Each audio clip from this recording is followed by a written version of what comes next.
नमस्कार, मैं महिमा शर्मा। स्वागत है आपका पहुना.in में। आज हमारे साथ मौजूद है GST audit commissioner Ajay ji. तो आइए इनसे बात करते हैं और जानते हैं कि भारत में कितना सफल है जीएसटी और लोगों की क्या अवधारणा है जीएसटी को लेके। तो अजय जी, बहुत बहुत स्वागत है आपका पहुना.in में। सबसे पहले आप ये बताइए कि जीएसटी विभाग में ऑडिट का क्या रोल है। जीएसटी विभाग में ऑडिट का जो रोल है वो सबसे ज़्यादा इसलिए इम्पॉर्टेंट हो जाता है क्योंकि जीएसटी की जो अवधारणा है वो ये है कि एसएससीज को पूरा फ्री छूट दी जाए।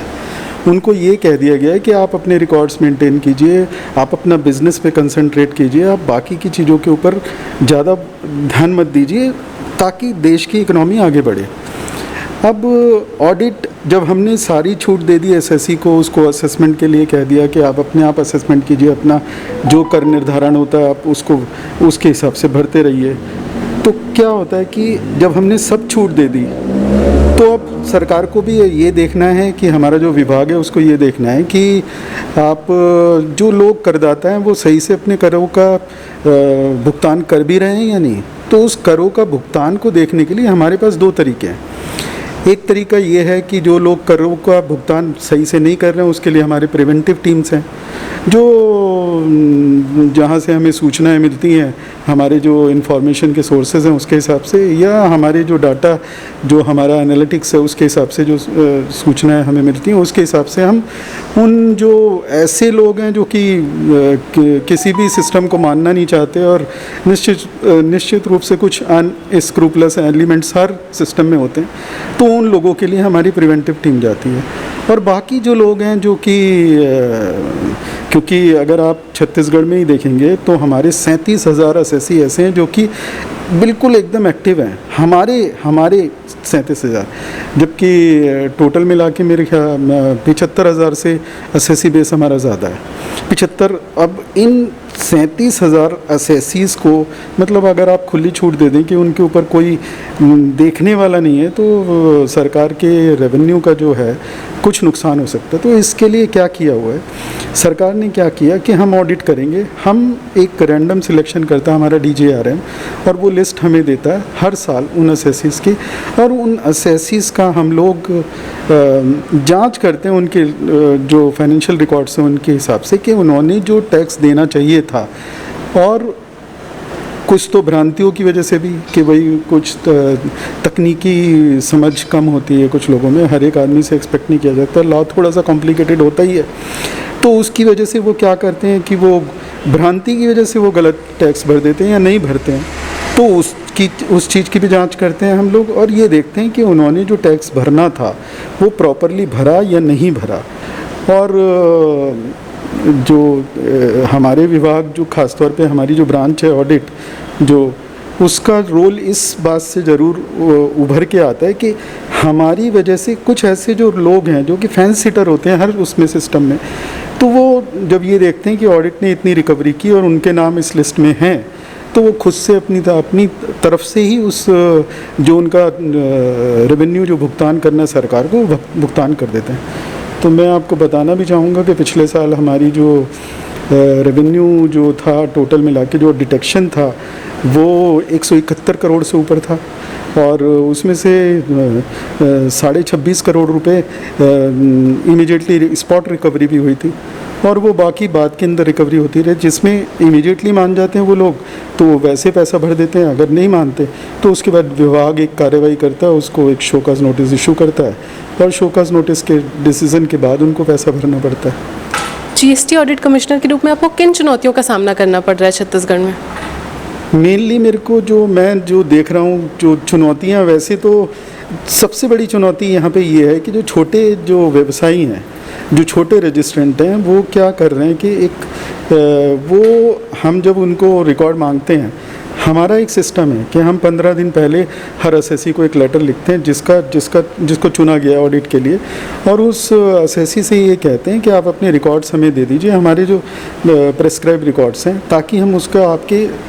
ऑडिट कर सकें आपके रिकॉर्ड्स का, और ये देख सकें कि आपने टैक्स जो पटाना था वो सही से पटाया है या नहीं पटाया।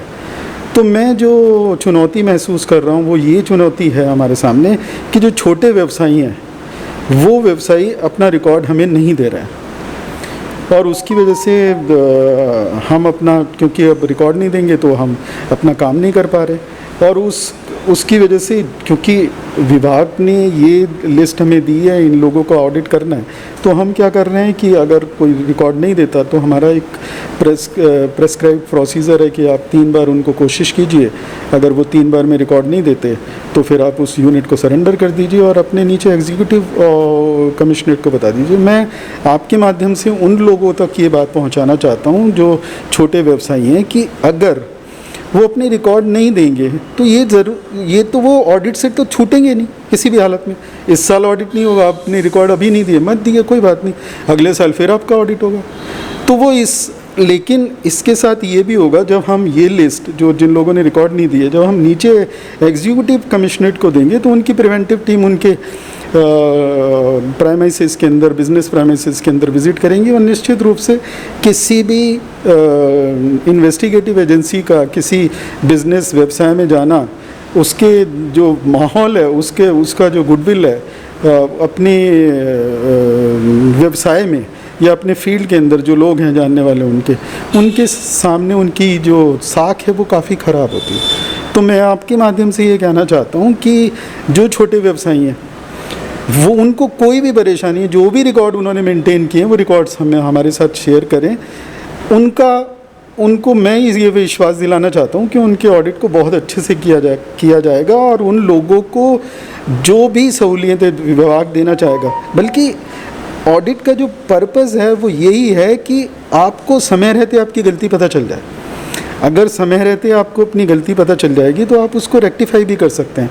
लेकिन अगर आप उसमें भ्रम में रहेंगे कि हम अपने रिकॉर्ड्स ही ना दिखाएं तो वो गलती आज छोटी गलती है वो बड़ी होती जाएगी, और अगर 5 साल बाद, 4 साल बाद जब प्रिवेंटिव टीम जाएगी तो उनके लिए बहुत बड़ी तकलीफ़ें हो सकती हैं। तो आपको क्या लगता है कि भारत में सफल है जीएसटी? भारत में जीएसटी बहुत सफल है अगर आप उस चीज़ को देखें तो, क्योंकि अगर आप जीएसटी की जो परिकल्पना है वो परिकल्पना इस बात पे थी कि जीएसटी से पहले हमारे जो बाकी के जो टैक्सेस थे, जीएसटी में 17 टैक्सेस और बाकी के जो 23 सेसेस थे उनको सब्स्यूम किया गया है। तो अगर आप ये देखो, पहले क्या होता था, एक देश एक कर ढांचा, एक्चुअली ये इसकी परिकल्पना ये है। पहले अगर आप देखेंगे तो जो हमारे जो नाके जो होते थे, स्टेट्स के नाके, उन नाकों के ऊपर आप देखोगे ट्रक कितने लंबी लंबी लाइनें लगी हुई थी। अब उस ट्रक के अंदर जो ईंधन लग रहा था, खड़े हुए ट्रक के अंदर, क्योंकि अब क्या हुआ, जीएसटी ने उस सारी चीज़ को ख़त्म कर दिया। आज जो चीज़ रायपुर के अंदर 1 रुपये की है वो आपको मध्य प्रदेश में भी 1 ही रुपये की मिलेगी। तो वो जो प्राइस डिफरेंसेस थे, जो ये डिस्टॉर्शन थे इकोनॉमी के अंदर, इस बात से कि आप यहाँ पे कमी करके यहाँ पैसा ज़्यादा बढ़ा लें और जो दूसरी जगह पे जहाँ पे बहुतायत है वहाँ पे उसकी कीमत बहुत कम हो, वो चीज़ें कम हो गई। इसकी वजह से सबसे ज़्यादा और इकोनॉमी को बूस्ट मिलेगा इससे। और इसका एक प्रमाण जो है, अगर आप देखेंगे पिछले अप्रैल के अंदर, जो कि हम जो राजीव हैं यहाँ पे, आप लोग खुद हैं, आप ये जानते होंगे अप्रैल के अंदर ऑल टाइम लो रेवेन्यू होता है हमारा। हर साल ये एक ट्रेंड है, क्योंकि मार्च के अंदर कंपनी आपने जो profit and loss accounts, balance sheets को फाइनल करती हैं, जो उनको खर्चे करने होते हैं वो करते हैं, और उसकी वजह से मार्च के अंदर सबसे ज़्यादा रेवेन्यू आता था। लेकिन इस बार वो 1,42,000 करोड़ का रेवेन्यू इस बार आया जीएसटी में, और ये आप देखेंगे पिछले 9 महीने के अंदर 1 लाख करोड़ से ऊपर रेवेन्यू आ रहा था कंटिन्यूसली। तो इससे क्या हुआ, एक जो सिस्टम में जो डिस्टॉर्शन था, एक तो डिस्टॉर्शन ये था कि कैस्केडिंग इफेक्ट होता था कि हम जो टैक्स लगा रहे हैं उसके ऊपर स्टेट टैक्स लगाती थी, तो जो हमारा टैक्स का अमाउंट था उस टैक्स अमाउंट के ऊपर भी टैक्स लगता था। तो जो कंज्यूमर, अल्टीमेट कंज्यूमर है, उस अल्टीमेट कंज्यूमर के लिए बहुत तकलीफ़ इस बात में आती थी कि वो एक ही चीज़, वो टैक्स के ऊपर भी टैक्स दे रहा था। तो अब क्या हुआ है कि एक तो वो चीज़ों जो कीमतें हैं वो थोड़ी नीचे हुई हैं, उसकी वजह से वो जो कैस्केडिंग इफेक्ट कम हुआ है और रीज़नेबल हुई हैं। और further more over a period of time आप देखेंगे, ये अभी तो हमारे यहाँ 3 रेट्स हैं, लेकिन आगे जाके ये रेट्स जो 3 रेट्स हैं, और भी अगर रेवेन्यू बायंसी अगर बढ़ेगी तो सरकार निश्चित रूप से इस तरफ भी ध्यान देगी, और कि वो जो रेट्स हैं, जो 3 रेट्स हैं, उनको और नीचे लाया जाए। जीएसटी के इतने फायदे होने के बावजूद लोगों में इतनी नकारात्मक अवधारणा क्यों है और इसका क्या सुझाव हो सकता है? नहीं, मुझे ऐसा लगता है कि ये सिर्फ एक भ्रम फैलाया जा रहा है कि जीएसटी के बारे में कोई नकारात्मक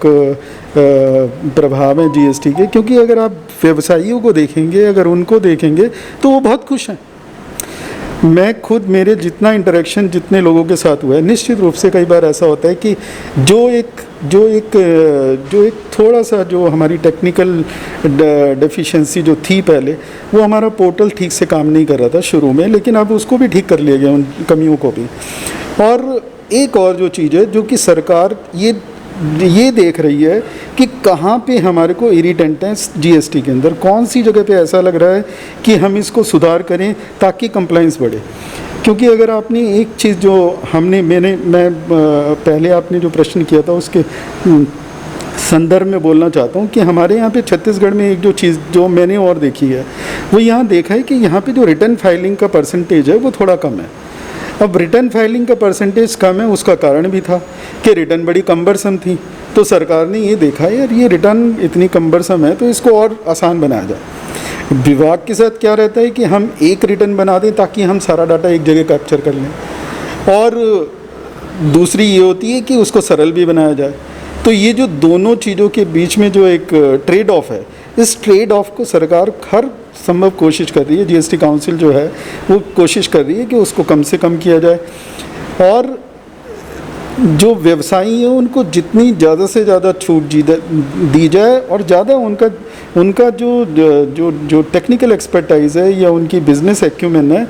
उस चीज़ को वो उसके ऊपर कंसंट्रेट करें, ना कि ये फाइनेंशियल रिकॉर्ड्स को मेंटेन करने के लिए। तो जो जीएसटी की जो आपने प्रश्न पूछा कि नकारात्मक भावना जो थी, उसके पीछे रीज़न यही था कि थोड़ा सा कॉम्प्लिकेटेड सिस्टम लग रहा था, कि सिस्टम थोड़ा कॉम्प्लिकेटेड है। लेकिन मैं जितना देख रहा हूँ और जो सरकार ने अभी तक जितने वो उसमें सुधार किए हैं, वो तो शायद आगे आप देखेंगे कि जो कंप्लाइंस का लेवल है वो भी बहुत बढ़ जाएगा। और ये परिलक्षित हो रहा है उसमें कि आपका 1,42,000 करोड़ रुपया अगर रेवेन्यू आया, तो इसका मतलब ये है कि हमारा सिस्टम जो है वो ठीक दिशा में जा रहा है और ठीक से काम कर रहा है। तो ये तो रही अभी तक आपकी प्रोफेशनल से जुड़ी बातें। अब आपकी पर्सनल लाइफ के बारे में कुछ बताइए। आपके यहाँ तक के पहुँचने तक का सफ़र कैसा था, किन चुनौतियों का आपने सामना किया? देखिए, चुनौतियाँ तो हर एक के साथ रहती हैं। आप भी जिस व्यवसाय में हैं, जहाँ प्रोफेशन में एक लेवल पे पहुँचने के लिए आपको बहुत मेहनत करनी पड़ती है। और हमारे सामने पुराने एग्जाम्पल हैं कि जो एक चींटी का एग्जाम्पल दिया जाता था कि वो पूरी कोशिश करती थी ऊपर चढ़ने की, लेकिन ऊपर चढ़ नहीं पाती थी। वो हर बार ऊपर जाने की कोशिश करती थी, लेकिन एक दिन ज़रूर सफल होती है। तो मैंने भी यही देखा है कि क्या है कि अगर आपने एक बार ठान लिया, और मैं मानता हूँ कि जो असफल होने का एकमात्र कारण ये है कि आप अपनी जो इच्छा है, जो डिज़ायर है, उसको अपनी डिमांड नहीं बनाते हैं। जिस दिन आपने उसको अपनी डिमांड बना लिया, उस दिन आप सफल हो जाएंगे। उस दिन के बाद आपकी सफलता की सीढ़ियाँ शुरू हो जाएंगी। और उसके लिए ज़रूरी क्या है कि आपको डिटरमाइन करना है, डिटर्मिनेशन सबसे ज़्यादा ज़रूरी है, और अपनी डिटर्मिनेशन को अपनी डिमांड बनाना है कि भाई ये जो डिज़ायर, जब तक डिज़ायर तो हमारी ये है कि हम चांद तक चले जाएं, सब तो नहीं जाते, लेकिन यही डिज़ायर लेके टेस्ला के जो चीफ हैं, उन्होंने बोला कि मेरे को अंतरिक्ष में जाना है, वो चले गए आप। तो अगर आप ये देखें, जिसने अपनी डिमांड, जिस चीज़ को अगर ये बना लिया कि ये मेरी डिमांड है, तो वो डिमांड के हिसाब से, क्योंकि डिमांड ये कहती है, डिमांड सिर्फ डिज़ायर की बात नहीं करती, डिमांड ये कहती है कि यस, मेरे अंदर उतनी काबिलियत होनी चाहिए ताकि मैं उस चीज़ को पा सकूँ जो मैंने अपने लिए सोची है। निश्चित रूप से जब हमारे समय था, जब मैं आज से 24 साल पहले जब सिविल सर्विसेज के एग्ज़ाम दे रहा था, तब में और आज में बहुत अंतर आ गया। और तब जो प्रॉब्लम थी, लोगों को जो प्रॉब्लम हमारे समय जो होती थी, वो हमारे समय मटेरियल जो आपको पढ़ना है वो उपलब्धि नहीं होता था। बल्कि आपके छत्तीसगढ़ के अंदर इतने काबिल लोग हैं, बहुत सारे लोग थे, वो बच्चे इस एग्ज़ाम में इसीलिए नहीं भाग ले पाते थे क्योंकि जो सामग्री आपको पढ़ने के लिए चाहिए, जो सब्जेक्ट मैटर चाहिए आपको, वो बच्चों को मिलते ही नहीं थे। लेकिन आज की डेट में, आज 24 साल बाद अगर आप देखो इंटरनेट के युग के अंदर, तो आप एक क्लिक दबाइए और आपको पता चल जाता है, नेट के ऊपर गूगल के अंदर आपको मिल जाता है जो चीज़ आपको चाहिए। यस, ये एक और चैलेंज हो गया कि आज क्योंकि सारी चीज़ें अवेलेबल हैं, तो वो जो जो जो कैनवस है वो इतना वाइड हो गया कि अब कहाँ से कोई चीज़ पूछ ले तो बच्चों के लिए वो तकलीफ़ वाली बात आ गई है। यानी कि मेरे समय में मटेरियल की इशू था, आज मटेरियल इतना अथाह है कि अब उसको कितना पढ़ें ये सोचने वाली बात है। और यहाँ मैं अपना जो मेरा एक्सपीरियंस है वो ये, हालांकि हो सकता है 24 साल पहले का एक्सपीरियंस है, लेकिन मेरे को लगता है कि कुछ चीज़ें ऐसी हैं जो शाश्वत होती हैं हमेशा, जो हमेशा सत्य रहती हैं। सूरज पूर्व से निकलता रहेगा। अगर पढ़ाई करोगे अच्छी तो आपके अच्छे नंबर आएंगे, ये हमें बताया गया था। मैं तो मानता हूँ कि ये ऐसा होता ही है। अभी क्या हुआ है कि अगर आप, जो मैं मानता हूँ कि पढ़ने के लिए जो पढ़ रहे हैं खाली उसे ऐसे मत पढ़िए, उसे गुनिए, उसे समझिए कि मैं जो पढ़ रहा हूँ उसे अगर आपने समझ के पढ़ा। अंतर सिर्फ यही है, हालांकि उस समय भी यही था कि थोड़ा कम होता था, कैनवस बड़ा नहीं था, लेकिन जो सत्य था वो यही था कि जो आपने पढ़ा उसको आपने गुना, आपने उसको अच्छे से समझा। और उसके बाद, क्योंकि ये जो एग्ज़ाम्स हैं, जो इस यूपीएससी और पीएससी के जो एग्ज़ाम्स हैं, उनके लिए जो बच्चों को तैयार किया जाता है, जो सरकार को जो लोग चाहिए उसके लिए, जिन जॉब्स को उनको मैन करना है, उन जॉब्स को, उनके लिए ऐसे लोग चाहिए जिनका जो ये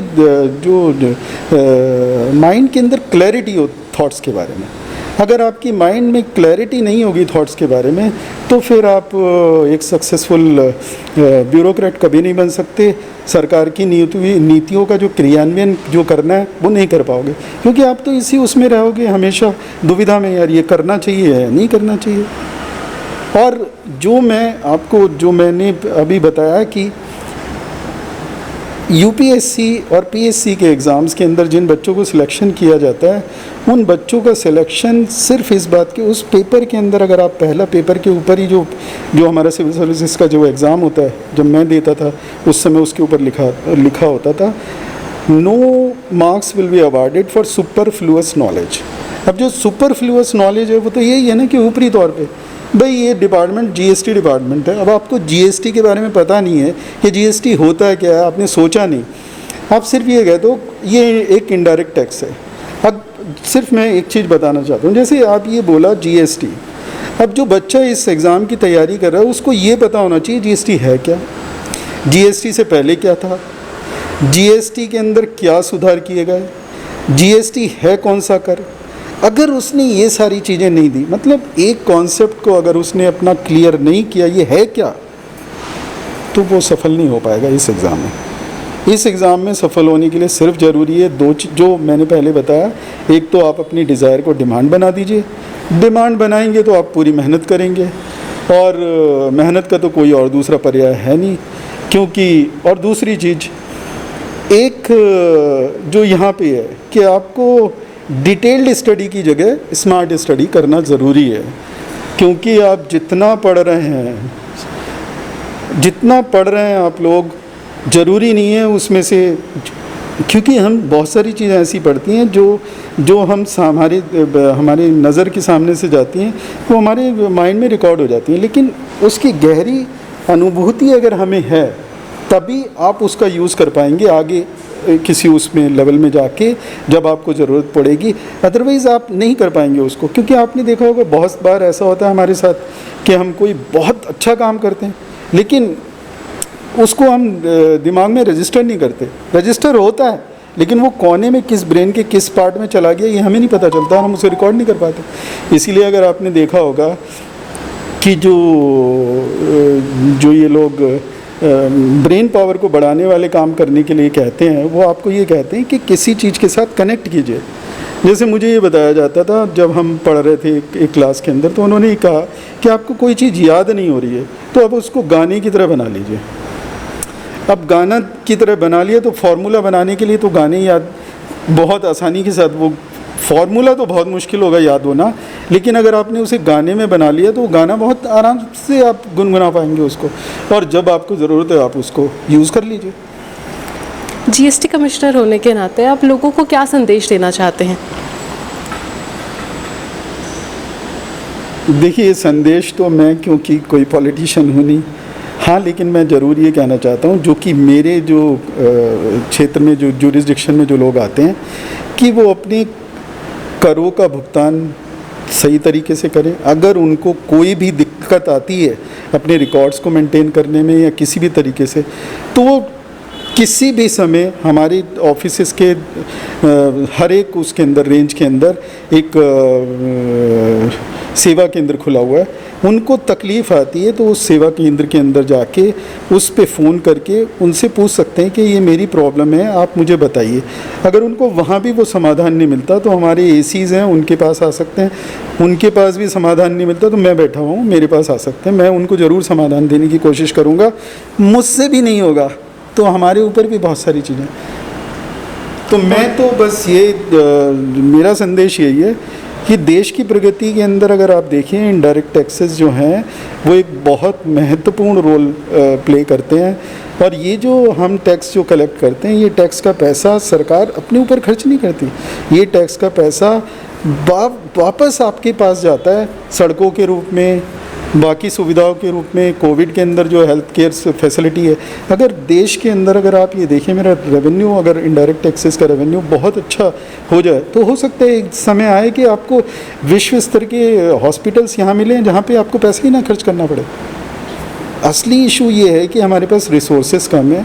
जो ये डेवलपिंग इकोनॉमीज़ होती हैं उनके अंदर यही एक बड़ा चैलेंज है कि अगर आपके पास, क्योंकि बाहर की इकोनॉमीज़ जो डेवलप्ड इकोनॉमीज़ हैं उनके अंदर रिसोर्सेज की कोई कमी नहीं है। रिसोर्सेज की कमी ना होने की वजह से वो अपने जो नागरिक हैं, जो सिटीजन्स हैं, उनको सारी सुविधाएं दे पाते हैं। और मैं मानता हूँ कि जितना एंडाउड हमारा देश है, जितना हमें मिनरल रिसोर्सेज हमारे पास जो कुछ है, उसको अगर आप सही से हम लोग यूटिलाइज़ करेंगे और लोग सही से अपना कर का भुगतान करेंगे तो ज़्यादा दिन दूर नहीं है। 2050 का कहते हैं कि इंडिया बहुत आगे पहुंचेगा। मैं मानता हूं कि 2035 तक ही आप विश्व की शायद दूसरी इकोनॉमी बन जाए, क्योंकि चाइना निश्चित रूप से हमसे पहले है और हम दूसरी इकोनॉमी में पहुंच जाएंगे। बहुत बहुत धन्यवाद आपका पहुना.in को समय देने के लिए। Thank you. काफ़ी कुछ जानने को मिला आपसे जीएसटी के बारे में, उसके लिए भी धन्यवाद। लगातार खबरों के लिए बने रहिए पहुना.in के साथ। धन्यवाद। पहुना.in से लगातार जुड़े रहने के लिए हमारे YouTube चैनल को सब्सक्राइब करें और बेल आइकन को क्लिक करें।